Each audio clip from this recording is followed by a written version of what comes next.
Hello les amis. Petit update lecture du coup pour se mettre un peu à jour dans mes dernières lectures parce que j'ai pas fait d'update lecture depuis je dirais bien 1 mois et demi et du coup j'ai beaucoup lu finalement en 1 mois et demi.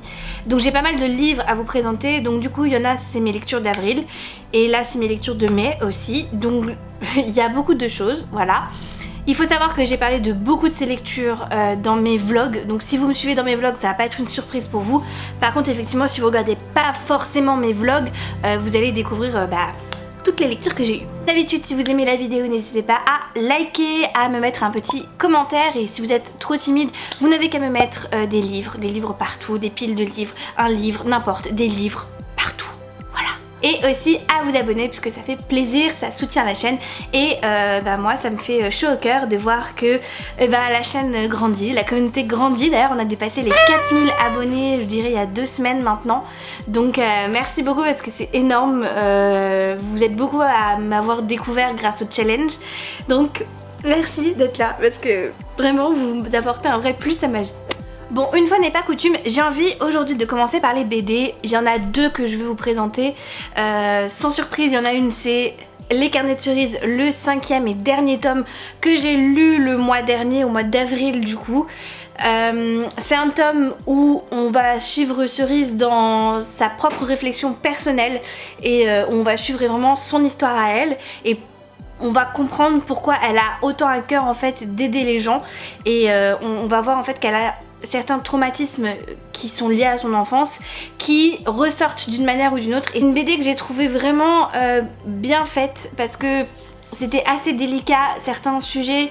Il y a notamment le thème du deuil qui est vraiment mis en avant dans le 5e tome et j'ai adoré. Je pense que c'est pas mon préféré mais pas loin. Autant le premier j'aimais bien mais voilà c'était sympathique et en fait au fur et à mesure des BD c'est vrai que je me suis vachement attachée au personnage de Cerise, je me suis vachement attachée au dessin, aux personnages, aux histoires, différentes histoires. À chaque fois c'est des petites enquêtes et c'est tellement mignon, ça fait tellement du bien alors qu'il y a quand même des sujets assez graves qui sont quand même abordés. Je trouvais que c'est vraiment très bien traité et je le mettrais vraiment dans les mains de n'importe quel enfant parce que on y ressent quand même des sujets propres à l'enfance mais aussi des sujets propres à devenir un adolescent, devenir adulte, la maturité, etc. etc. Et je sais pas, j'ai adoré, j'ai trouvé ça vraiment très très mignon, donc je vous recommande vraiment ces 5 BD. Là pour moi c'est terminé et je suis très triste d'avoir terminé. Mais permis de commencer une nouvelle BD qui est Elle, donc de Aveline Stockard et Kit Toussaint. Donc là c'est le premier tome qui s'appelle La Nouvelle. Je crois que je vous en ai parlé du coup il y a pas très longtemps, mais je sais plus si je l'ai mis en ligne ou pas. Je sais plus si c'est dans un vlog, un bookmail. Je tourne 10 000 vidéos en ce moment, ce qui fait que je sais plus du tout où je parle des choses, mais bref. Ça va pas être la première fois que vous allez le voir. C'est une BD où on va suivre une adolescente, une lycéenne qui en fait a un dédoublement de personnalité et en fait même si elle c'est elle, enfin c'est donc elle c'est l'héroïne mais c'est aussi son prénom. Elle s'appelle Elle et pas héroïne. Je me complique la vie là, Bref, donc elle est l'héroïne et en fait elle a les cheveux roses et c'est comme ça qu'on arrive à la reconnaître. Et en fait suite à un événement qui se passe dans la BD, ses personnalités refont surface alors qu'elle a réussi à les museler durant une grosse partie de l'année quand elle est arrivée dans son nouveau lycée. Mais le stress, un certain élément qui arrive en plein milieu et elle s'y attend pas, la surprise, enfin bref le choc font que du coup ses personnalités sont libérées et du coup elle arrive en fait à switcher de personnalité selon les situations où elle est et en fait on voit les personnalités qui changent avec leur couleur de cheveux et à chaque fois c'est d'autres personnes, c'est le même corps mais c'est d'autres personnes et je trouve que c'est super bien traité. La BD est absolument magnifique. Je vais vous montrer ma planche préférée parce que franchement elle est trop belle. Donc, moi ma planche préférée c'est celle-là. En fait on est dans la tête de Elle et en fait on voit que ces différentes personnalités ont différentes demeures, différentes ambiances dans leur monde j'ai envie de dire. Et c'est vraiment super bien traité, j'ai adoré l'histoire. Le tome 2 est sorti je crois qu'il y a 1 ou 2 mois et du coup je vais me l'acheter pour le mois de juin et je le lirai au mois de juin mais j'ai vraiment beaucoup aimé. Et maintenant on passe au livre. Alors En termes de livres, du coup, je vais vous présenter The Mortal Instrument, donc Renaissance. Donc c'est le tome 3, mais c'est juste qu'il a été divisé en deux par la maison d'édition. Donc je vous avais dit que je rattrapais mon retard dans les The Mortal Instrument et que je lis un tome par mois. C'est ce que j'ai fait. Bon là du coup j'ai vraiment suivi le terme tome au sens littéral, bien que ça forme un seul livre les deux. J'ai lu celui-là au mois de mai et du coup ça a clôturé vraiment la saga Renaissance, la trilogie Renaissance. Ça m'a fait un petit truc d'avoir terminé cette saga, cette trilogie, parce que chaque The Mortal Instrument a un cycle en fait qui est prédéfini et du coup soit c'est une longue saga comme The Mortal Instrument qui a 6 tomes, soit c'est 3 tomes donc comme Renaissance et comme les origines, et à chaque fois ça me fait un petit quelque chose. Incontestablement, franchement ça fait partie de mes meilleures sagas de The Mortal Instrument. J'ai adoré toute l'histoire et j'avoue que entre les 2 tomes, je vous invite à pas forcément faire comme moi si jamais vous lisez la saga et à enchaîner les 2 tomes, parce que autant la partie 1 il se passe pas grand chose et c'est relativement lent, autant dans la partie 2 en fait il se passe énormément de choses et on a beaucoup d'informations. On a aussi beaucoup d'actions qui finalisent finalement le tome. Moi les The Mortal Instrument, vous savez que je les adore. Actuellement je lis d'ailleurs un tome de The Mortal Instrument, mais je vous en reparlerai en update lecture. Je suis triste mais contente d'avoir rattrapé mon retard. Après j'arriverai pas à expliquer en fait toutes les émotions que j'ai ressenties dans les The Mortal Instrument. Je peux pas vous dire de quoi ça parle parce que là c'est un tome 3 et je vous ai déjà dit de quoi ça parlait quand je vous ai fait le petite lecture du tome 1. Mais vraiment pour le coup c'est une trilogie trop bien. Je pense qu'il faut vraiment lire les 6 premiers tomes de The Mortal Instrument. Par contre, si vous voulez comprendre, en fait il faut vraiment les lire. Vous êtes très nombreux et nombreuses à me demander s'il faut vraiment lire les tomes d'avant et tout. C'est des tomes indépendants, mais moi je trouve pas tellement, parce qu'on retrouve énormément de personnages des anciens tomes, que ce soit dans les origines ou dans la saga de base qui fait 6 tomes. Et surtout tous les événements qui sont passés dans les 6 premiers tomes sont beaucoup retranscrits ici, puisque ça se passe 5 ans après et sinon vous allez rien comprendre. Même l'univers, je pense qu'il est beaucoup mieux expliqué, beaucoup mieux développé dans les 6 premiers tomes, puisque c'est vraiment là où on explique en fait ce qui se passe. Pour moi je le lirai vraiment après avoir lu tous les autres tomes, sinon vous allez vite être perdu et c'est dommage parce que l'univers est très riche, il se passe beaucoup de choses et c'est dommage de ne pas voir tous les clins d'œil, de pas comprendre qui sont les personnages, de pas comprendre tous les pouvoirs de chacun et toutes les personnalités propres à l'univers. Mais vraiment cette saga c'est de la bombe, voilà. Ensuite j'ai lu La maison au milieu de la mer céruléenne de TG Klune. Je vous en ai parlé dans un de mes derniers vlogs où je crois que je faisais le point sur le Romantasy Challenge, puisque ça a été une de mes dernières lectures du Romantasy Challenge, et où je vous disais très clairement que pour moi c'était un coup de cœur. Ça fait longtemps que j'ai pas eu un coup de cœur aussi énorme pour un livre. Vraiment pour le moment c'est ma meilleure lecture de 2022. Peut-être qu'après elle sera détrônée, hein. On est encore en début d'année, j'ai envie de dire, bien peut-être pas milieu d'année, mais pour le moment c'est ma meilleure lecture de 2022. Vraiment j'ai passé un excellent moment de lecture. Je savais que c'était une lecture doudou et effectivement c'est une lecture doudou que je vous recommande. C'est tellement sucré, c'est tellement mignon, c'est trop bien. En fait on va suivre un personnage qui s'appelle Linus et en fait il travaille au ministère de la magie et son but, enfin son rôle, son métier c'est d'aller dans les orphelinats et de vérifier que tous les petits orphelins qui ont des pouvoirs magiques ne sont pas dangereux pour les autres, ne sont pas dangereux pour eux-mêmes et surtout sont bien traités. Donc ça c'est vraiment le propre de son métier et il aime beaucoup ça, Linus. Il est vraiment très doué avec les enfants. C'est un garçon qui a 40 ans, il a malheureusement pas vraiment d'amis, il a vraiment que son travail et son chat qu'il attend chez lui tous les soirs, mais sinon c'est vrai qu'il a pas de vie personnelle en fait, il a que son travail. Il est vraiment poussé en fait par cette passion qu'il a de bien faire les choses, de bien faire son travail. Après c'est vraiment très bureaucratique aussi son travail, il y a certains côtés où il est sur le terrain et certains côtés où il est vraiment que en administratif et ça c'est quelque chose qui lui plaît beaucoup moins. Et parce qu'il fait très bien son travail depuis je crois 16 ou 17 ans, enfin ça fait très longtemps qu'il fait son travail, le conseil supérieur en fait où il travaille décide de lui donner une mission particulière en lui disant que c'est le profil type type est idéal et en fait ils vont lui dire voilà on va vous envoyer sur une île, Linus, et il va falloir faire votre travail, mais c'est une île particulière parce que les enfants déjà ils sont pas nombreux, il y en a 6 et ils ont des dons très très particuliers et très dangereux de catégorie, je crois ils disent 5 ou 6, je sais plus ce qui est la plus haute catégorie, vraiment très très dangereux. Et Linus il est pas bien mais il se dit bon bah d'accord je ferai de mon mieux pour faire mon travail, voilà. Il est très inquiet quand il y va et c'est pas exactement tous les détails, on lui dit bah voilà on va vous donner le dossier et voilà vous verrez par vous-même, mais on lui dit pas trop d'autres choses et Linus il est un peu embarqué, il doit partir pour 1 mois, ce qui est énorme, il est jamais parti aussi longtemps pour une mission et il est vraiment intrigué et il a un petit peu peur mais il se dit bon bah pourquoi pas. Et en fait, sur le chemin en fait pour aller dans cette île, eh bien Linus apprend que un des enfants est l'Antéchrist, donc qui est le fils de Satan. Et là, Linus il tombe dans les pommes, enfin vraiment c'est très hilarant, il est très drôle Linus parce qu'il a des réactions très humaines et très explicites, c'est-à-dire que si il a peur et ben ça se voit, il est franc, il est brut de collier et moi j'adore ça, ce côté spontané qu'il a, mais sans le faire exprès en fait, c'est juste qu'il est tellement honnête qu'il sait ni cacher ses émotions, ni cacher ce qu'il pense et c'est un personnage que j'ai trouvé vraiment très attachant.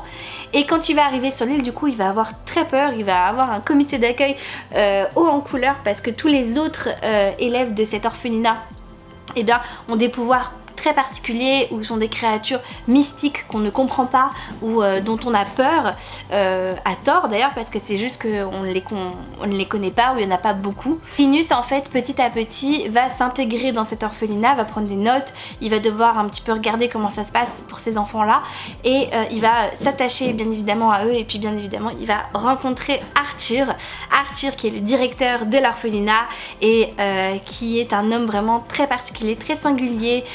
Moi il m'a fait beaucoup penser, étonnamment parce que c'est pas vraiment le même type de personne, mais je sais pas pourquoi, il m'a fait penser à la fois et au Chapelet Fou dans Alice au Pays des Merveilles et au personnage de Hall dans Le Château Ambulant, un mélange des deux en fait, parce qu'il a cette prestance et ce charisme en fait qui déborde de lui et il est pareil dans ses réflexions, c'est vraiment très amusant et ils ont des réflexions les deux qui sont voilà des dialogues très drôles et spontanés et ça fait vraiment partie de leur relation. Voilà, donc c'est un petit peu le propre de l'histoire. Beaucoup de personnes ont dit qu'il se passait pas forcément grand chose dans le roman. Je suis pas vraiment d'accord. C'est vrai que les 100 premières pages sont peut-être un tout petit peu longues parce que on suit vraiment Linus dans son quotidien quand il travaille au ministère de la magie et c'est vrai que jusqu'à ce qu'il ait cette mission, en fait son quotidien est très lent, c'est très boulot, métro, dodo, il n'y a pas grand chose qui se passe à ce niveau là et je pense que c'est un choix de l'auteur pour nous montrer qu'effectivement avant qu'il ait cette mission et avant qu'il ait ces rencontres là, sa vie n'avait pas de couleur, n'avait pas de saveur en fait et à partir du moment où il est emmené sur cette île, eh bien tout change, tout devient plus coloré, tout devient beaucoup plus vivant et je pense que c'est très bien retranscrit. Moi j'ai vraiment adoré ce livre, c'est un très beau coup de cœur, c'est très touchant, j'ai versé ma petite larme à la fin parce que il y a énormément de messages positifs et c'est tellement bienveillant en fait. C'est un livre qui est bourré de bienveillance, qui est sucré, qui est doudou, qui m'a fait beaucoup de bien. Je l'ai lu quand j'avais en plus le Covid et c'était vraiment la lecture qu'il me fallait à ce moment-là et je l'ai savouré et voilà, c'est un gros coup de cœur et bref, c'est trop bien, j'ai vraiment foncé.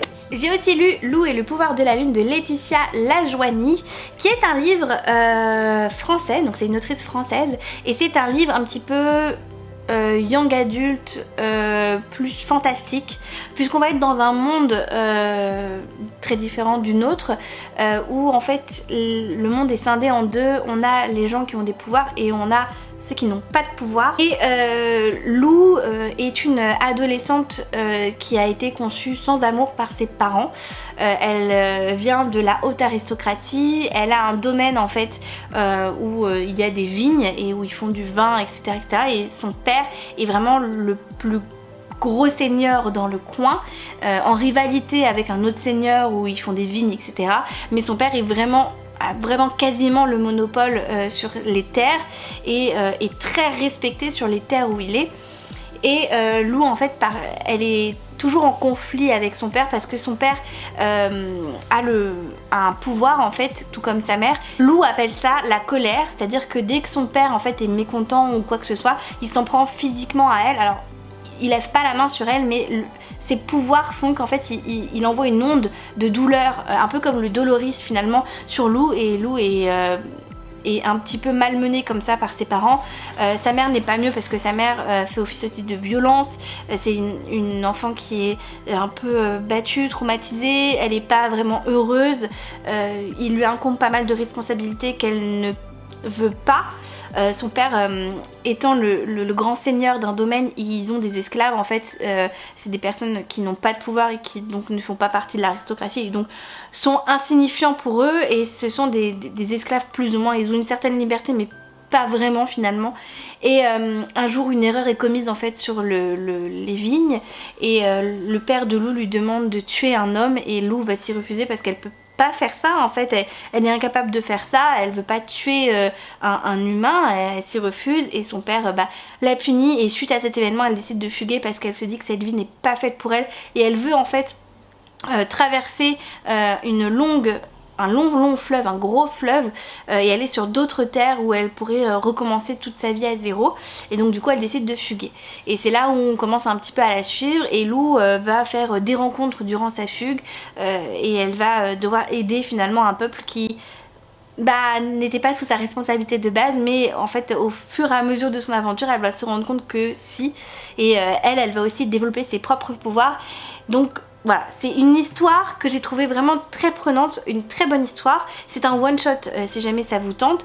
J'ai bien aimé l'héroïne. Après, il y a certains choix qu'elle a fait que je n'aurais pas fait. C'est pas vraiment un coup de cœur, je lui ai mis la note de 3 sur 5, ce qui est correct, une lecture tout à fait sympathique. J'ai aimé l'univers, j'ai aimé la manière dont c'était écrit. Par contre, l'autrice a une très très bonne plume, une plume que j'ai trouvée ma foi fluide et même assez prenante. J'avais aucun mal en fait à me remettre dans le livre, et c'est vrai que j'étais assez curieuse de savoir comment aller tourner tous les événements. Il y a plein de choses que j'ai pas vraiment vu venir, et ça c'est un bon point, surtout pour quelqu'un qui lit beaucoup comme moi. Donc ça c'était plutôt pas mal. Après, j'ai pas forcément apprécié finalement la fin, et ça m'a un petit peu laissé pas déçue, le mot est un peu grand, mais voilà, je m'attendais à quelque chose d'un peu différent, bien que ça soit une fin logique en soi. Après, je pense qu'il y a énormément à faire dans l'univers qu'elle a créé, parce qu'il y a beaucoup de possibilités, et finalement sur la carte qu'elle a créée, l'autrice, il y a des terres où on ne va jamais, mais qui semblent vraiment pleine de promesses et pleine d'aventures. Donc ça serait bien que peut-être on ait un autre tome qui soit complètement indépendant, mais dans cet univers aussi, que j'ai trouvé vraiment très intéressant, surtout sur le côté pouvoir en fait. Je l'ai trouvé vraiment bien fait, et ouais, et c'est pas forcément un livre que j'ai vu passer, donc ça me tenait à cœur de vous en parler, parce que pour le coup c'était une bonne lecture et je l'ai trouvé plutôt sympa. Et vu que c'est pas un début de saga, je me dis que si vous voulez juste un livre bien de fantasy, un peu young adulte, jeunesse, voilà. Je ne vais pas m'attarder sur ce livre puisque je pense qu'il est mondialement connu. J'ai déjà lu les Harry Potter, c'est avec ces livres-là que j'ai débuté la lecture quand j'étais petite. Mais en ce moment avec mon copain, en fait on se fait une lecture commune des Harry Potter, et on lit plutôt doucement les Harry Potter parce que mon copain n'a pas du tout le même rythme de lecture que moi. Donc je me fie vraiment à lui, c'est-à-dire que quand il lit un chapitre, j'en lis un, mais ça avance très lentement. Celui-là on l'avait commencé au mois de début mars, je crois.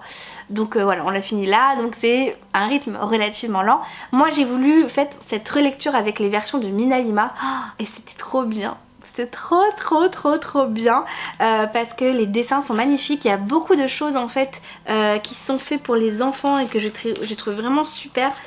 Par exemple, vous avez là le château, déjà regardez comment c'est beau, voilà, clairement.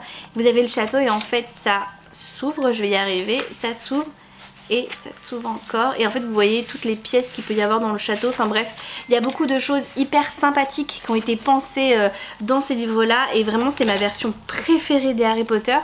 Pourtant j'ai les grandes versions illustrées aussi, mais celle-là je trouve qu'elle est beaucoup mieux faite et géniale. Et comme d'habitude, un gros coup de cœur Harry Potter, voilà quoi. Si vous me suivez sur Instagram, c'est pas une surprise, mais j'ai aussi lu Un cœur si loyal et solitaire de Brigitte Kémérer. C'est le tome 2 de Un sort si noir et éternel. Je vous en ai parlé dans mon dernier vlog lecture pour le Flowers Book Challenge, parce que c'est un livre qui en fait partie.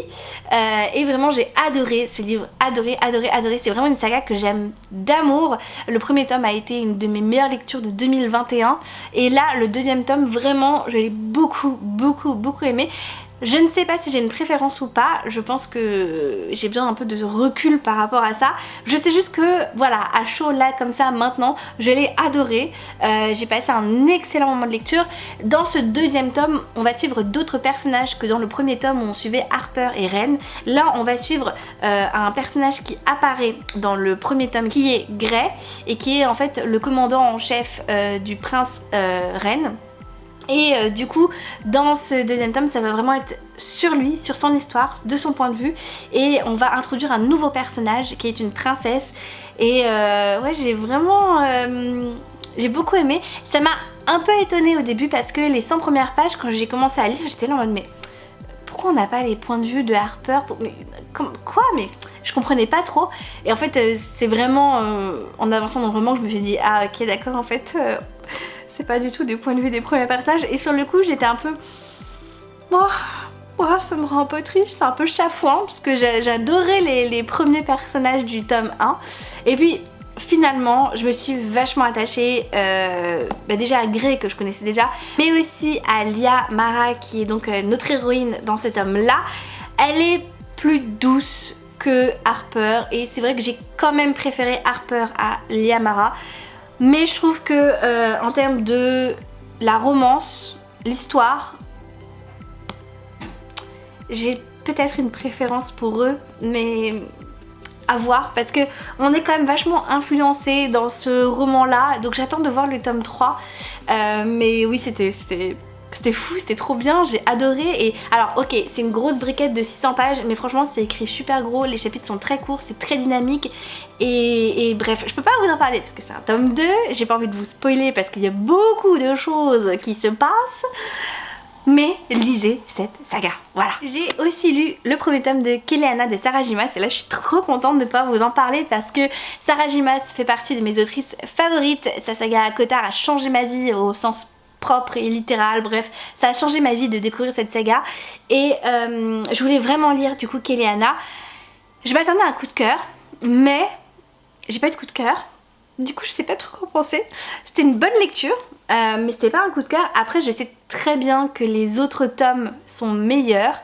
Quand j'avais lu à Cotard le premier tome, ça avait pas été un coup de cœur, ça avait été une très bonne lecture, du coup je me fais pas vraiment de soucis du fait que j'ai pas eu de coup de cœur pour le tome 1 parce que je me dis que souvent les tomes 1 de Sarah Jimas sont introductifs et c'est vraiment au fur et à mesure des tomes qu'elle exploite ses personnages, son univers, les intrigues, les romances, tout. Donc là je pars du principe que c'est très introductif mais j'ai très hâte de lire la suite. Donc dans cette histoire on va suivre Keleana qui est donc une tueuse impitoyable qui a été emprisonnée pendant 1 an dans une mine où elle était esclave finalement et où elle n'a pas vu la lumière du jour pendant 1 an et on pensait d'ailleurs qu'elle mourrait plus vite parce qu'en fait c'est une mine où les conditions de travail sont tellement difficiles, le travail est tellement difficile que vous mourrez très rapidement, que ce soit de maladie, de malnutrition ou autre. Et Keleana elle a tenu 1 an, ce qui est quand même beaucoup dans cet univers.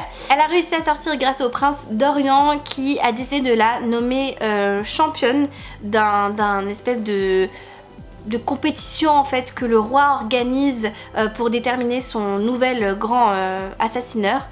Et Dorian lui a décidé de miser sur Keleana parce que c'était la plus grande assassineuse de son pays, donc du coup il a décidé de la sortir de prison, de lui proposer un pacte en disant voilà, si jamais vous gagnez cette compétition, dans ces cas là vous devrez servir la famille royale pendant je crois 3 ou 4 ans ou 5 ans. Et elle accepte parce que c'est toujours mieux que de finir morte dans les mines. Et elle est conduite du coup à la capitale où se déroule cette compétition. Au début je pensais que la compétition serait dans une arène, genre il faut tuer des gens, nanana. Mais en fait pas du tout, c'est une compétition qui dure sur 2 ou 3 mois je crois. Et genre il y a 20 compétiteurs avec elle, pour la plupart soit des gens qui sont des voleurs, des tueurs, voilà, des brigands quoi, ou alors c'est des anciens de la garde royale, et c'est chaque famille aristocrate a choisi son champion pour avoir l'honneur en fait de remporter cette compétition et de rentrer dans les grâces du roi, voilà. Keleana va devoir rentrer dans cette compétition, et en fait vous n'avez pas forcément que des arènes pour vous tuer, vous faites aussi, vous devez aussi grimper sur des murailles, vous devez regarder un peu les poisons, ne pas se faire piéger, enfin vous voyez, vous avez plein d'examens, plein de trucs comme ça, parce que l'assassineur du roi doit être le plus complet possible, et donc du coup on lui fait passer plein de tests, et il y a plein de compétitions différentes qui testent l'agilité, la force, l'intelligence, bref, vous comprenez un peu le délire, et en fait à chaque fois qu'il y a un dernier ou un avant-dernier ou les deux derniers, et bien du coup ils sont éliminés de la compétition, ce qui font que bah soit ils retournent à leur vie normale, soit ils retournent en prison en fait tout simplement. Et Keleana, elle ne doit pas se faire trop remarquer, parce que sinon la compétition, bah, les gens vont tous se ruer contre elle, tous ces brigands et tout, ils vont tous faire alliance pour saper un peu ses capacités ou s'en prendre à elle dans les couloirs et tout, donc elle doit être au milieu mais pas être bonne dernière, donc voilà, c'est tout un truc aussi. Et j'ai beaucoup aimé parce que je m'attendais vraiment pas à ça, et ça a été finalement une bonne surprise, et j'ai aimé, non je peux le dire, j'ai aimé le personnage de Keleana, que j'ai trouvé tellement différente de faire, et ça m'a fait du bien parce que j'avais peur que ces héroïnes soient un peu similaires, et finalement pas du tout. Keleana, elle est hyper badass en fait. Elle a pas la langue dans sa poche, elle se laisse pas faire du tout, elle est féministe, elle est hyper virulente, elle est pleine d'humour aussi, elle a un certain second degré qui me fait beaucoup rire, mais elle a un tempérament un peu plus doux aussi, elle cache beaucoup de cicatrices qu'elle a, elle a eu un passé pas forcément facile, et oui, j'ai vraiment aimé le personnage de Keleana, ça a été un vrai plaisir de la suivre. J'ai trop hâte de continuer de lire le tome 2. Vous avez été nombreux à réagir en me disant que le tome 2 il était trop bien, donc moi j'ai trop hâte. Ouais, c'est une super saga et je suis trop contente de l'avoir commencé. Après, comme je vous l'ai dit, pour moi c'est introductif, il se passe quelques trucs, mais je pense que ça sera beaucoup plus exploité finalement dans les prochains tomes. Mais ouais, j'ai beaucoup aimé, et j'ai aimé aussi l'utilisation un peu de la magie aussi qui a été présente dans le roman. Je continue avec Prince Captif. Alors là vous voyez que j'ai un marque-page, puisqu'en fait j'ai la version intégrale, et en fait moi j'ai lu les 2 premiers tomes, le 3e tome du coup il est ici, il me reste ça à lire, mais je l'ai mis de côté pour le moment parce que bah, y a le Flowers Book Challenge, et donc du coup je le reprendrai je pense en juillet, en août ou en septembre, je sais pas, mais je le reprendrai dans pas longtemps, dès que le challenge est terminé. Et j'ai lu les 2 premiers tomes de ce livre là, et ouh là là. Bon, comment dire, il se passe pas mal de choses. C'est un livre de fantasy qui se passe dans un autre univers encore une fois que le nôtre, et on va suivre finalement 2 pays qui sont en guerre depuis très longtemps et qui s'entendent pas du tout. Alors ils sont en guerre plus ou moins, il y a une paix qui a été faite il y a quelques années, mais c'est un peu une guerre froide finalement. Et le prince qu'on va suivre s'appelle Damen, et c'est un vrai héros de guerre, il est adoré par son peuple, mais malheureusement quand le roi en fait meurt, et bien Damen est envoyé en esclave chez le pays rival par son frère. Voilà, donc on adore parce que son frère voulait le pouvoir. Donc le frère de Damen lui a dit, eh bien ciao, je t'envoie en esclavage chez nos rivaux, comme ça tu mourras ou tu auras une vie horrible et c'est ta punition. Et il lui a volé en fait le trône alors que c'était le prince héritier et que c'était lui qui avait droit au trône. Donc Damen se retrouve dans ce pays rival sous les ordres du prince Laurent. Comment vous dire, c'est hyper compliqué. Au début on est en mode ouais ça a l'air un peu chaud, mais pourquoi du coup Damen il ne dit pas qu'au prince Laurent, etc. Et en fait on comprend que si Damen ne dit rien, c'est parce qu'il veut rester en vie en fait. Dans le pays de Verre, où il est envoyé et où c'est le prince Laurent qui règne, plus ou moins, et bien vraiment Damen est détesté parce qu'il a tué en fait le prince héritier, donc le grand frère de Laurent durant la guerre, et du coup il est détesté et du coup il se dit ok, donc je vais faire profil bas et puis eh bien je vais essayer de m'enfuir.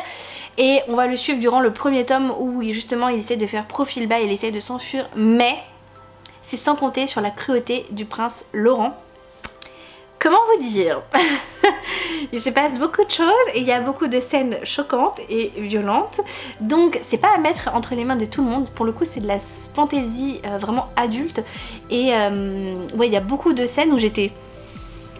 Ok, donc trigger warning, scène de viol, de violence, de pédophilie, bref, de plein de choses, voilà, meurtre, sang, torture, bref, il y a plein de choses ouais, horribles.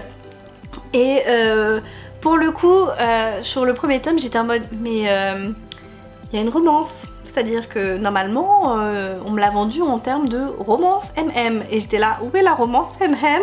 J'étais pas très bien. Et puis dans le tome 2, ça change. Et c'est différent dans le tome 2. Autant dans le tome 1, bah en fait les tomes d'ailleurs s'appellent ainsi. Damen est esclave. Dans le tome 2, il est guerrier. Et dans le tome 3, je crois que c'est le roi, un truc comme ça, bref. J'ai pas lu le tome 3 donc je sais pas, mais dans le tome 2 il y a une autre dynamique qui se fait entre Laurent et Damen, parce que finalement dans le tome 1 ça commence très mal hein, comme je vous l'ai dit au début entre eux, et puis au fur et à mesure du tome Damen et Laurent en fait arrivent à avoir un certain équilibre dans leur relation. Et Damen va sauver la vie de Laurent, parce que si Laurent meurt, bah Damen meurt, enfin bref, c'est un peu, vu que c'est son esclave, c'est un peu comme ça qu'on voit les choses là-bas. Donc du coup Damen va sauver la vie de Laurent plusieurs fois, et pour ça il va être récompensé en devenant guerrier et en accompagnant Laurent qui a été chassé par son oncle, puisque l'oncle de Laurent en fait est le souverain officiel jusqu'à la majorité de Laurent. Donc c'est le régent, et pour se débarrasser un peu de son neveu, parce que lui veut vraiment garder le pouvoir, il l'envoie très loin au sud, vers le royaume du coup de Damen qui s'appelle Akielos, et il va l'envoyer à la frontière, et la frontière est encore bien en tumulte hein, voilà, y a des assassinats, c'est un peu la mini-guerre, donc voilà, en faisant ça clairement il dit qu'il espère que Laurent va mourir, mais Laurent dans le tome 2 du coup va amener Damen avec lui. Et Damen se dit que c'est une bonne opportunité, parce que du coup il va faire en sorte que Laurent reste en vie jusqu'à la frontière, et puis à la frontière il se caille. Il part et il retourne dans son pays où voilà, il va retourner et reprendre son rôle de prince et de roi en fait. Et voilà, donc on va les suivre dans les 2 premiers tomes. C'est choquant, mais bizarrement les intrigues politiques et tout ce qui se passe font que c'est hyper addictif. Je dirais pas que c'est un coup de cœur, parce que je crois que je suis un peu sensible, mais c'est une bonne lecture. Je me suis finalement laissée prendre entre Damen et Laurent, surtout dans le tome 2. Il se passe beaucoup de choses, et finalement, bon, il y a plusieurs révélations qui sont faites, etc. etc. et on est en mode, ouais. Bref, c'est une saga que je suis contente d'avoir découverte. Après il me reste le tome 3 comme je vous l'ai dit, j'ai hâte de savoir comment ça va se passer. Il est pas très gros le tome 3 hein, finalement, mais même les tomes en individuel sont pas énormes. Donc voilà, j'ai hâte de voir comment ça va se terminer, mais attention à ne pas mettre dans toutes les mains. Sur une note un peu plus joyeuse, j'ai lu Falling Again de Morgane Moncomble. Je vous en ai parlé dans mon dernier vlog, puisque c'est une de mes lectures du Flowers Book Challenge, donc je vous remets le lien. Et dans cette romance toute mignonne, toute choupinette, qui m'a fait un bien fou, on va suivre en fait 2 personnages. Donc on a Aaron et on a Fleur. Et en fait Aaron et Fleur se connaissent depuis qu'ils sont tout petits, ils étaient dans la même école, et Fleur elle est amoureuse d'Aaron depuis qu'elle l'a vu, voilà, ça a été le coup de foudre immédiat pour elle, et du coup depuis en fait elle le suivait à la trace quand ils étaient petits, à lui dire est-ce que tu veux être mon ami, est-ce que tu veux être mon ami, est-ce que tu veux mon ami, il disait toujours non, jusqu'à ce qu'elle lui sauve la vie un jour parce qu'il a failli se noyer à la piscine durant un cours de natation. Elle lui sauve la vie, et depuis bah il a accepté d'être son ami, et commence une grande et belle amitié entre eux. Et au point où ils finissent quelques mois plus tard par être des amoureux tous les deux quand ils sont tout petits, donc c'est très mignon. Et où ils prévoient de se marier, machin. Puis un élément arrive, et en fait Aaron déménage du jour au lendemain et s'en va, et Fleur perd contact avec lui. Et puis 16 ans plus tard, Fleur est une jeune femme qui n'est plus aussi pétillante qu'avant, mais voilà, qui essaie de tenir les deux bouts. Elle vit dans un appartement avec ses deux meilleures amies. En fait, elle est très créative, c'est une autrice et aussi une dessinatrice. Elle est très dans l'artistique finalement et elle essaye de trouver un boulot jusqu'à ce qu'une société la contacte qui s'appelle Ubisoft, qui est donc plus ou moins Ubisoft. Ils veulent en fait la recruter à un poste parce qu'ils prévoient de créer un nouveau jeu vidéo et ils ont besoin d'elle pour son talent et aussi son récit, le fait comment elle raconte ses histoires plaît beaucoup parce qu'elle fait beaucoup de webtoons en fait sur internet et ça plaît beaucoup. Et elle qui n'a pas confiance en elle, elle panique, elle dit non je vais pas y aller, mais moi je connais rien aux jeux vidéo, enfin voilà. Ses deux meilleures amies la poussent et finalement elle y va, elle est recrutée et là, le jour où elle arrive, elle revoit Aaron. Aaron qu'elle n'a pas vu depuis 16 ans mais qui ne la reconnaît pas. Et Aaron de son côté, lui a évolué, il est chef de projet de je sais pas quoi dans Ubisoft, enfin bref, en gros voilà, il conçoit des jeux vidéo, il est très froid, il est très solitaire, il a pas vraiment d'amis, il a pas vraiment de vie sociale, c'est vraiment boulot, boulot, boulot, boulot, et il reconnaît pas Fleur quand il la voit, surtout que elle est présentée sous son nom de plume, à savoir Lila, donc il sait pas du tout que c'est Fleur. Il se souvient que quand il était petit, il était ami avec une fleur, mais il sait pas que c'est elle, il la reconnaît pas, il n'a pas son visage en tête. Et Fleur le reconnaît, mais elle décide de rien dire par rapport à leurs antécédents. Et puis Aaron est hyper méchant avec elle et elle le reconnaît pas du tout, il est froid, il est austère et tout. Et du coup va commencer leur relation comme ça sous des mauvais jours puisque Aaron est très méchant avec elle et elle comprend pas trop pourquoi, elle ne dit rien et leur relation va évoluer au fur et à mesure. On va apprendre du coup ce qui s'est passé entre eux dans leur enfance et on va apprendre aussi beaucoup de choses et ouais c'était trop bien, c'était trop bien. C'est mon préféré de Morgane Moncomble, elle dit qu'elle s'est inspirée de webtoons et de K-drama pour l'écrire. Je ne regarde pas de K-drama, je n'ai jamais vu de ma vie. Par contre les webtoons, je suis très familière et c'est vrai que j'ai vraiment reconnu cette patte en fait où voilà, notre héroïne elle se retrouve dans une situation complètement cocasse. Je vous raconte pas le nombre de fois où j'ai explosé de rire, où je me suis dit mais c'est pas possible, mais la boulette, et j'ai explosé de rire parce que vraiment mais ça n'arrive pas ce genre de choses sauf à elle et j'ai pas du tout trouvé ça tiré par les cheveux ou autre. Alors au début c'est vrai que je l'ai trouvé un peu trop comment dire, un peu trop drama Fleur, c'est à dire que le premier jour où elle revoit Aaron elle pleure et t'es là en mode mais qu'est-ce que tu fais, mais pourquoi tu pleures, mais même elle hein. Après elle en rigole, elle dit mais quel débile, enfin voilà, elle contrôle pas ses émotions en fait et ce sont deux personnages qui sont vraiment mais qui n'ont rien à faire ensemble mais qui pourtant il y a une alchimie entre les deux qui est absolument incroyable et vraiment j'ai trop aimé. Il y a un petit truc à la fin qui apparaît sur leur enfance qui m'a un peu... Genre je l'ai pas vu venir, j'étais là oh là là, genre j'étais un peu choquée, mais j'ai passé un excellent moment de lecture, je l'ai lu avec Alex et je pense que j'ai beaucoup plus aimé que Alex, elle a passé un moment mais moi je pense que j'ai vraiment aimé, je lui ai mis la note de 4 sur 5 donc c'est une excellente lecture pour moi. Pas un coup de cœur parce que je sais pas, moi je suis très difficile hein, pour les coups de cœur mais on n'était pas loin, très honnête. Et dernier roman parce que genre ça fait au moins 50 minutes que je filme, donc c'est Sur le fil de Estelle Mascam. C'était le seul Estelle Mascam que je n'avais pas lu dans ma bibliothèque. Pareil, je vous en ai parlé dans mon dernier vlog donc je vous y renvoie. Il fait partie de livres que je dois lire dans le Fleurs Book Challenge. Et c'était donc dans la catégorie pivoine, c'était... Ouais, timidité et sentiment, et c'était surtout sur le thème, pas la couleur, parce que la couleur c'était Falling Again, et je pensais du coup que ça allait parler de sentiments, etc. et en fait, c'était hyper dramatique.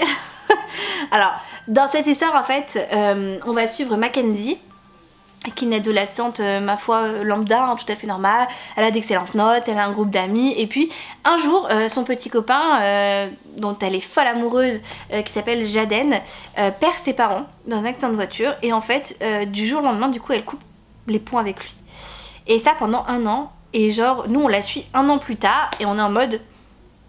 Pourquoi t'as fait ça? C'est pas très sympathique, pourquoi t'as pas été là pour lui et tout. On finit par comprendre dans le roman parce qu'elle a sa propre histoire en fait avec les deuils, avec comment les gens vivent leur deuil, et du coup elle a une histoire propre par rapport à ça parce qu'elle a aussi perdu quelqu'un dans sa famille et elle a vu en fait comment ça s'était passé dans sa famille quand on perd quelqu'un, à quel point les gens peuvent changer, et elle était tellement éprise de Jaden, elle voulait pas le voir changer, donc elle a préféré en fait prendre cette distance avec lui parce que c'était trop pour elle. Donc c'est expliqué plus ou moins comme ça, mais je vous laisserai découvrir beaucoup plus en lisant le livre. Et finalement ils reprennent contact, Jaden et elle, et leur histoire redevient amicale, et puis la romance se réinstalle petit à petit, et j'ai été un peu mitigée dans ma romance. C'est pas un mauvais livre, loin de là, mais déjà je m'attendais à quelque chose de très différent, d'un peu plus, enfin pas forcément joyeux, mais où ça serait une romance différente.